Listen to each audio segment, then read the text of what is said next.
4 distinctively different pipe tobaccos. Old Briar, Dill's Best, Model, and Tweed present Martin Kane, Private Eye, starring William Gargan.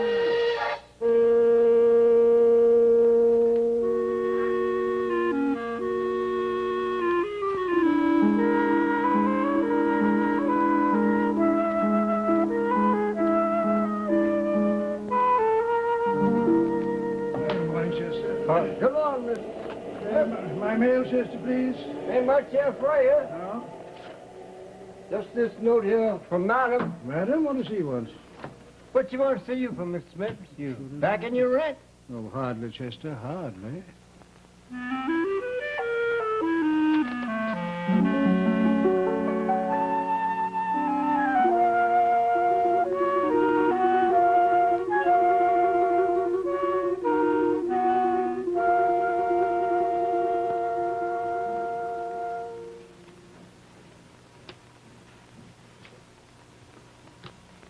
You see, Mr. Smith, again it is the same. Always the cards give you the same warning. As a casual man, Mr. Smith, a man of the business world, you cannot afford to deny the knowledge of the cards. With all due respect, madam, well, really, you know, it's all so fantastic. How can a deck of cards foresee the future, or the past, for that matter? No, I'm sorry, but I'm afraid I can't take all this mumbo-jumbo very seriously, so if you'll please excuse me. So be it. It is on your own head. But when evil comes to you, remember well what the cards foretold. And think on this.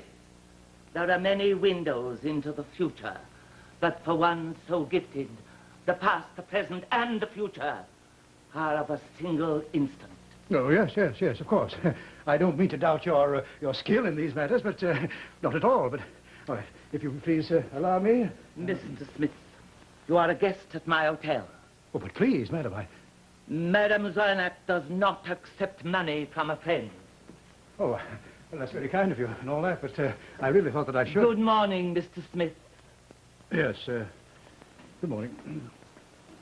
Oh, Madam Swinnick, are you sure? I mean, are you absolutely certain? What I'm trying to say is there any chance of error? None.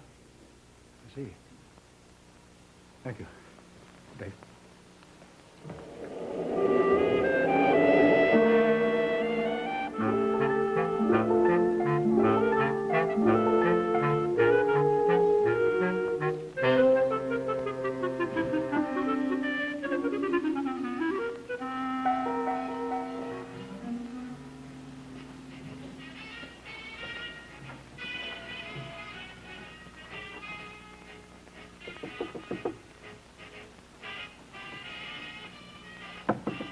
Yeah, what is it? Good morning, my dear. Oh, it's you, Mr. Smith. Yes. What do you want at this unearthly hour? Well, you see, it's almost 11 o'clock, and, well, I thought I could drop you off at the theater. You see, I'm taking a cab uptown to my bank. Oh, that's so sweet of you, Mr. Smith. Thank you. But I ain't working at the Gaiety no more. What? I dropped my last spangle for them boobs last night. You mean you've actually quit that awful place at last? Well, you've been after me to quit, haven't you? Well, yes. Well, I packed up my gadgets and waltzed right out of that flea bag. Boy, you should have heard that manager squawk. Mildred, I can't tell you how delighted I am, really delighted. Suppose we talk about it later, honey. In private. Oh. Anything I can do for you, Mrs. Parsons? There goes your reputation, Mr. Smith. Oh, Mrs. Parsons' opinion of our acquaintanceship doesn't concern me in the slightest. Not Yes, the slightest. I know, sweetie. Call for me at 6. At I'm 6, going to be busy this afternoon. Busy this afternoon. Thank you very much.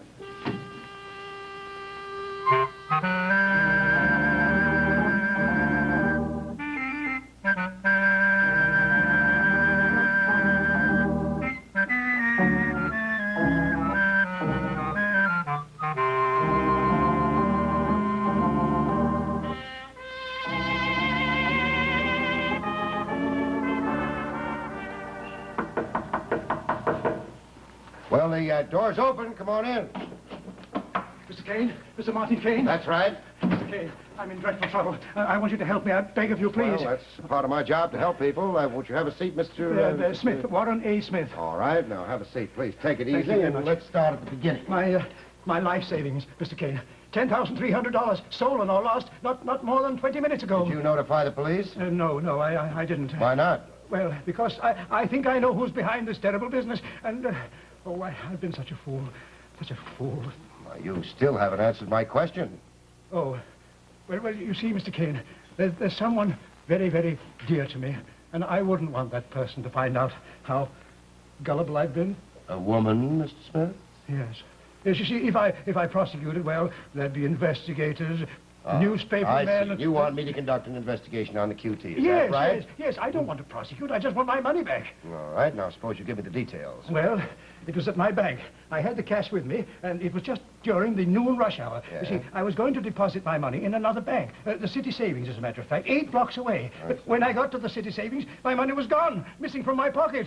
Which pocket? This one. It was in a large brown envelope with my signature affixed to the top right-hand corner. Now, what was the idea of switching banks? Oh, that's where I was so incredibly stupid. I did it on the advice of a fortune teller, a Madame Zwinnock. $10,300. I'd no idea our Mr. Smith was so well off. I tell you, madam, it was like bagging a lame pigeon. The easiest dip I ever made. Why, the poor sap never even knew I was in the crowd. Ha! Hold it, Madam See-All. I'm taking my cut now. I'm checking out of this bedbug roost. You talk like an idiot, Leo Lynch. You'll stay put till I decide it's safe for you to leave. When you have money, you drink too much and blab everything you know. I said I was checking out of here. Leaving town. I say you'll stay. That's good advice, Leo. I'd take it if I was you. Cops might rumble if a well-known pickpocket like yourself was to suddenly drop out of sight. How did you get in here? Don't tell me you ain't never used the balcony that connects all 3 rooms, yours, mine, and Leo's. Fire escape. Bright boy. How'd you get wise? Well, Mr. Smith and I are, how shall I put it, close friends? He told you about my readings. Uh-huh. I spotted it for a con job right off. Then when Mr. Smith said he was going down to the bank this morning, and I seen a light-fingered little playmate here coming out of this room... Why, you sneaking... Stay right where you are, Buster. Now, Madam Zwinnock, put that envelope on the table. Put it down, right now. Little Mildred will mind it, while the 3 of us wait for the heat to blow over. You ain't cutting yourself in. No? Maybe you'd rather I talk to the cops.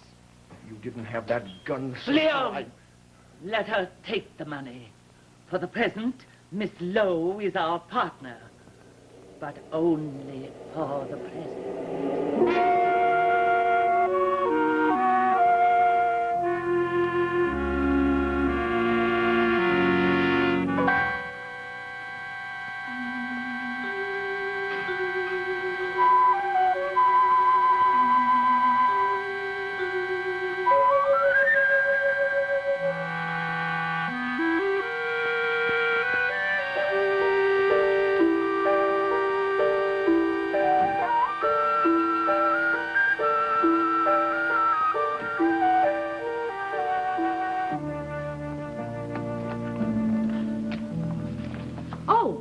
Mrs. Parsons, I thought I heard you locking your door.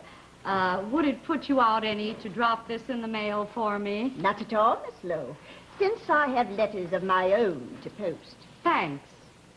Thanks loads, dearie.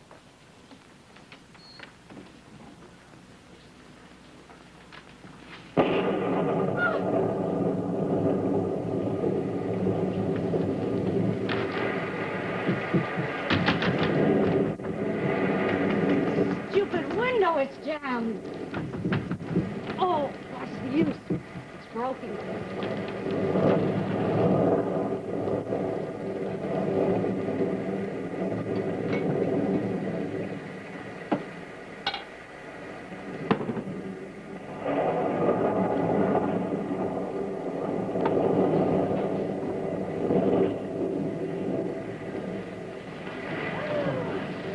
isn't this terrible? Simply terrible. Oh, Mr. Smith, I wonder if I could impose upon you. I hate to do this, but you know there's awful storm, and I must post these letters. You see, my sister is expecting. That is, my sister's daughter is... I'll be happy to post them for you. Thank you. You see, I was going to... Oh, dear. Oh, clumsy of me. No, not at all. It was my fault, I'm afraid. I am so sorry.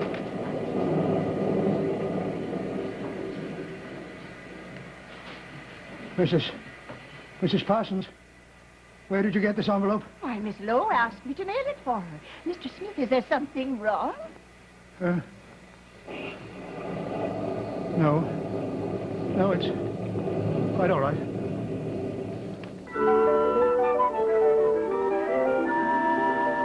Good morning, Happy. What's the good news?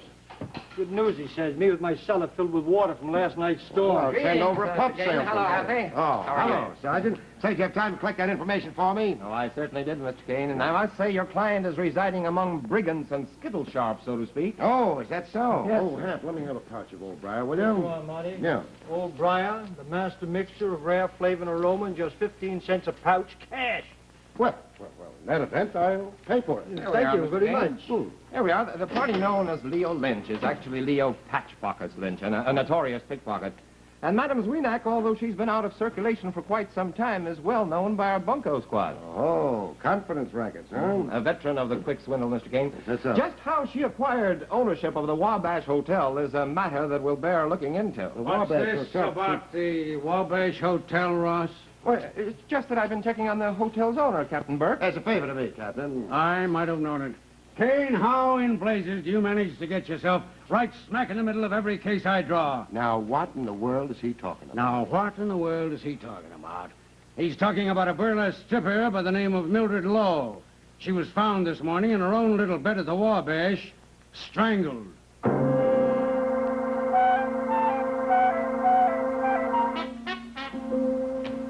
Well, that just about covers all the physical evidence. The medical examiner places the time of murder at about 3 this morning. The murder weapon was 2 towels knotted together to form a strangler's noose. The room was locked and chained from the inside, and the door was forced open by the porter and Madame Zwienak. And the only entrance besides that was through this window by way of the fire escape. And we didn't find any footprints in the mud down in the alley. Well, obviously, an inside job. Oh, the killer must have come from one of the 2 adjoining rooms connected by the fire escape, Mr. Kane. Yeah. Madame Zweenak's next door, or Leo Lynch's beyond that. Uh-huh. Well, looks like she might have been drinking a little bit, huh? Well, she's packing up all her things. Apparently, Yeah. Miss Lowe expected some sort of violence last night. Yes, but it looks like she bent the elbow plenty over there. And, Yes, she certainly did, because, you know, that bottle is almost been empty. drinking She's a been bit drinking more, rather yeah. immoderately, wouldn't you? Immoderately? Yes. I'd Looks say like- she'd been boiled. Looks like she slept through her own murder. Well, That's very funny, Kane. All right, Sergeant, come on, we'll get downstairs and question the guy, that sucker who was taken for his dog. Oh, Mr. Smith is next door, attempting to call Mrs. Parson, Captain.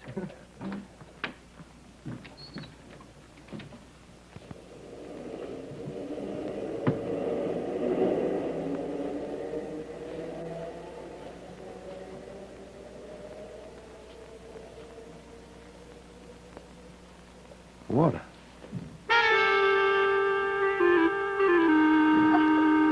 And so, Captain, you can imagine my surprise when Mrs. Parsons handed me the very envelope to which my signature was affixed and which contained my life savings. There. We all know that you were posting that letter to Miss Lowe. Well, how do you figure this stripper got a hold of your cash, Well, Smith? I'm sure I don't know. Well, why didn't you report your discovery to the police, Mr. Smith? That was my first intention, but, well, when I got to the police station, I just couldn't bring myself to report Mildred. You see, I had hoped that someday Mildred and I would be married. Oh, turn it off, lady. You may get him yet. Had Miss Lowe accepted your proposal, Mr. Smith? Well, no, not exactly, no, but she had taken my advice and left that theater place. Oh, terrible place. And she was going to look for more suitable employment. Okay, now suppose you tell us what you did do after you didn't do what you should have done. After I didn't... Beg your pardon? After you decided not to report Miss Lowe to the police. Well then, you see, I returned to the hotel. You see, I intended confronting Mildred with the letter and, well, demanding an explanation, but when I got there, I found that Mildred had visitors, and I heard voices, a rather heated argument going on. I heard Madame Zwinnick's voice, and I think I heard Mr. Lynch's. You think? I think it was Mr. Lynch's, yes. All right. What are they arguing about? Oh, I couldn't tell you that, Captain. I didn't stay to eavesdrop. Yes, so I left the hotel for about an hour, and when I got back, I found Mildred, and she was all alone. But she was so nervous, frightened, so perturbed, in fact, that, well, after a few minutes, I thought I'd better leave. And so, you see, I decided that it would be better to talk to her about the envelope in the morning, the way she was. Yeah, then I suppose you went right straight to bed. Oh, yes. It was almost 9:30. Oh, brother.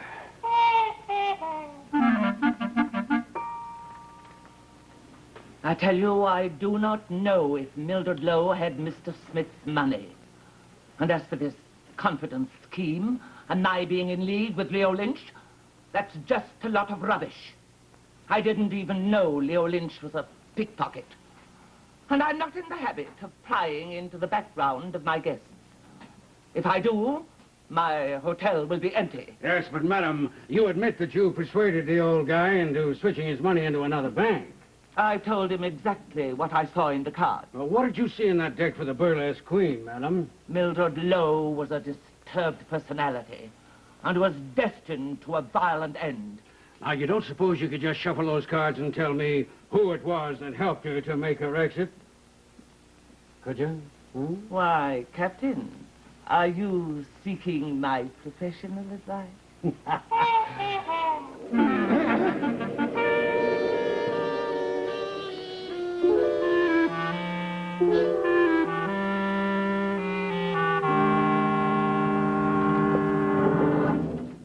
Well, if it ain't the private snooper himself.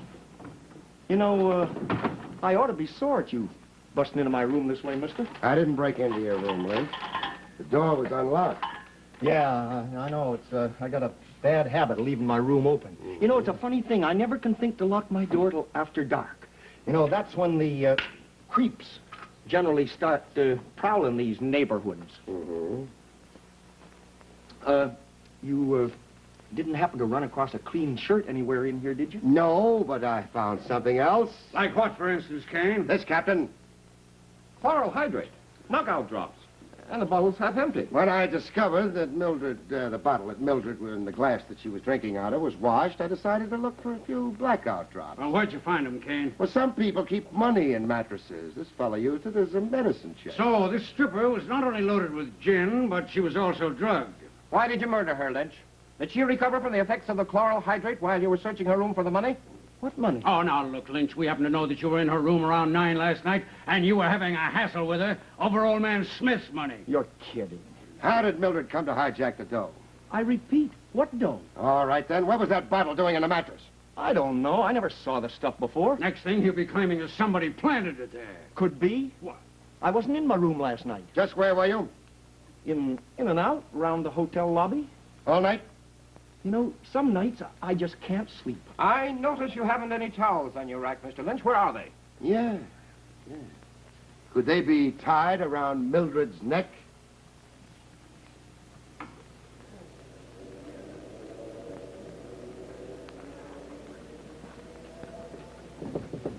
Come in, Mr. Smith. The door is open. Oh, it's you, Mr. Kane. I thought it was Mr. Smith. He's been so kind. Well, that's nice. Mrs. Parsons, do you think you're able to get up and go down to police headquarters? Police headquarters? Yes, you see, Captain Burke is about to arrest Mr. Lynch, and we'll need a statement about Mr. Lynch from everybody that lives on the floor. Of course, it's just routine, and if you don't feel well enough, why, we can take a deposition. I shan't indulge myself. You know I never yet have shirked my duty as a citizen. I see. I never liked that man, that Mr. Lynch, shifty. From the first time I laid eyes on him, I said to myself, Agatha Parsons, there is a shifty type. Oh, Mr. Kane. Yes, it's I right. wonder if you'd get me a glass of water from the bathroom. Yes, with pleasure. Oh, that door's been permanently locked for 10 years, Mr. Kane. I'm afraid you'll have to get it through the hall, Dorothy. Door that's been permanently locked? The new key, it doesn't fit.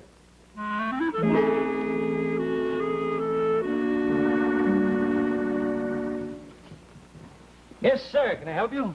I'd like a pouch of Dill's Best, please. Well, I can see you're a man likes a cool smoke. There you are, sir. Dill's Best. Flavor cut for extra mildness and cool smoking. Right you are. 15 cents? That's right. Thank you very much. Come in again, eh? Well, welcome, stranger. Say, have you been able to pry a confession loose from that pickpocket Jimmy Valentine yet? Would my blood pressure be doing nip-ups if we had? Well, we were finally able to extract a confession from Patchpocket's Lynch regarding the confidence swindle, Happy. And he also admitted that he and Madame Zwinak were hijacked by Mildred Lowe. However, the gentleman in... Yeah, that jughead insists that he did not strangle the dame. Well, I have a hunch he didn't. Oh, you have a hunch. Mm-hmm. My candidate for the hot seat is the madam. Don't forget, she must have had 12 keys to every room. Happy, you may not know it, but you just mumble a magic word. All right, Kane. Now, suppose you mumble a word of explanation. Well, if I may bandy a word, men, the key to the crime is key. This key. I'm afraid I don't understand, Mr. Kane. You will, Sergeant, as soon as we round up all the characters in this little mystery and I unlock the solution. Oh, who's writing his material? Oh, shall we ignore the gentleman and go? Yes. So long, Well, how are you, Mrs. Johnson, and what can I do for you, Eddie? Do for him? Well, I'll tell you what you can do for him. You can take back this pipe that you sold him 2 weeks ago and give him a new one for it. It's just that tastes pretty bad, Hap. I can't seem to break it in at all. Well, let me see. Eddie, there's nothing wrong with this pipe that a good tobacco wouldn't fix. Oh, I'd like to believe that. Eddie, why don't you smoke the one I smoke? Model. The finest 10 cents worth of tobacco your money can buy. Now, Mr. McMann, I think you're just trying to... did you say 10 cents? Yes, Mrs. Johnson, I said 10 cents, and still only 10 cents, by the way, and plenty mild, too. Oh, Eddie, smell that. Notice how nice and mild that model is in there? Yeah, Hap, that does smell good. Well, if model smells that good in the pouch, Eddie, you can just imagine how good it's going to smoke in your pipe. Oh, Mr. McMann, I now, think look here, Mrs. Johnson. This is something that'll interest you very, very much. You see how nice and wide that model pouch opens at the top there? Well, Eddie can take his pipe and dip it right in there, fill her up, without spilling one particle of that tobacco on your rug. Well, And, Eddie, when you're finished, you just fold it down, nice and tight. That keeps the tobacco good and fresh. Well, this model certainly seems worth a try, Hap. Thank you. Here's your dime. Mrs. Johnson. Oh, yes, Mr. McMahon. You, look at Eddie's pipe. Oh, thank you, Mr. McMahon. Thank you, Mrs. Johnson. Come again.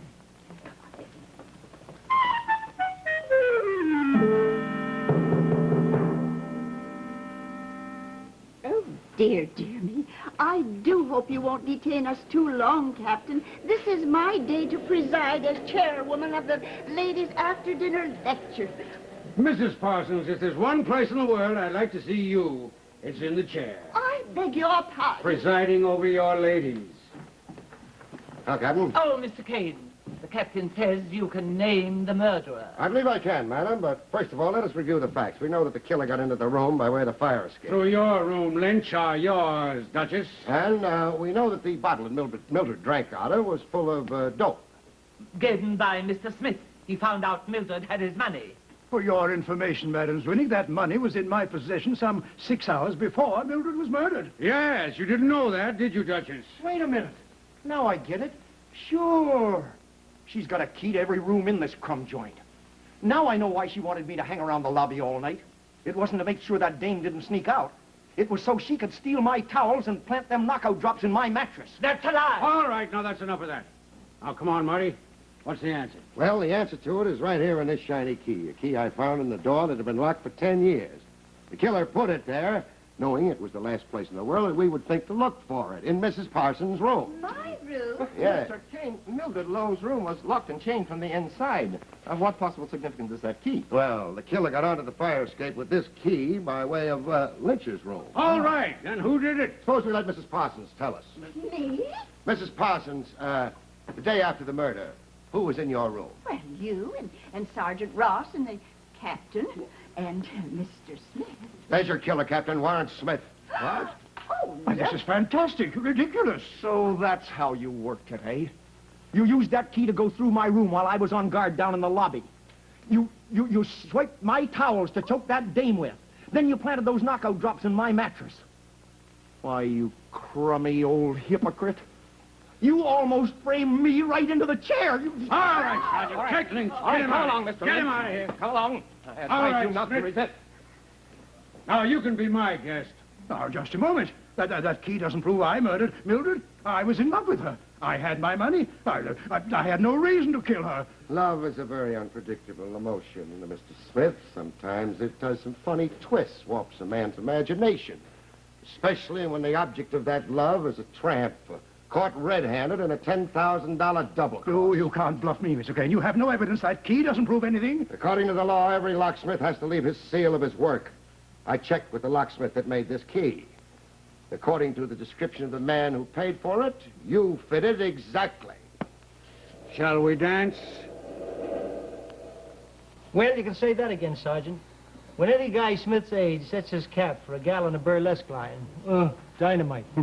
You know, this case has a rather unique aspect, Happy. For instance? Well, all the suspects were eventually arraigned. Smith for murder, and Madam Suinak and Leo Lynch for the confidence swindle. All the suspects? Mm-hmm. How about this one? Oh, hello, Parson. Oh, Sergeant Ross.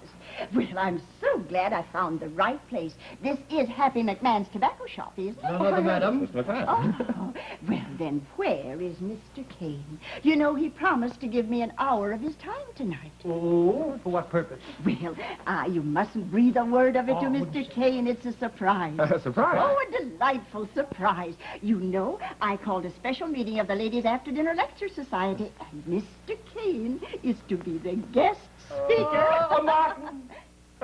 Don't you dare leave. There's a lady waiting to speak to you. Oh, Mr. Kane, I'm so glad that you're not late. Well, shall we hurry? I have a very delightful surprise. Yes, I'm at your disposal, Mrs. Parsons.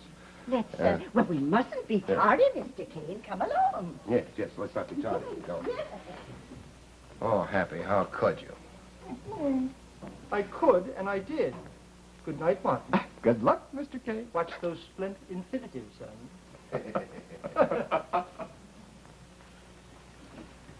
Good night, folks. See you next week.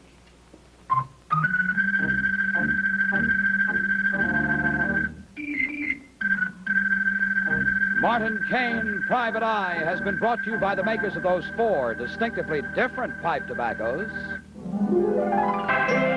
Old Friar, the master mixture of rare flavor and aroma. Dill's Best, flavor cut for extra mildness and cool smoking. Models so high in quality, so low in price. And Tweed, the shaggy rough cut tobacco.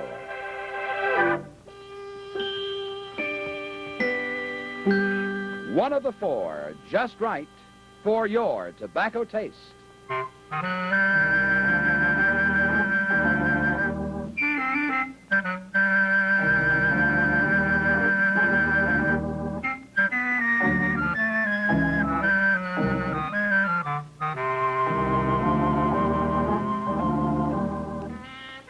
William Gargan also appears weekly in the other exciting series of Martin Kane, Private Eye, on radio over another network.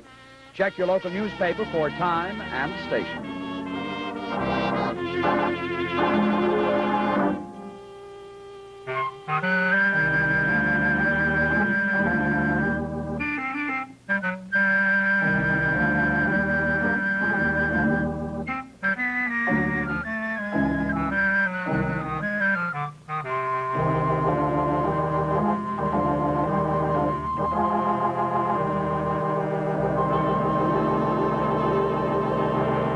NBC Television.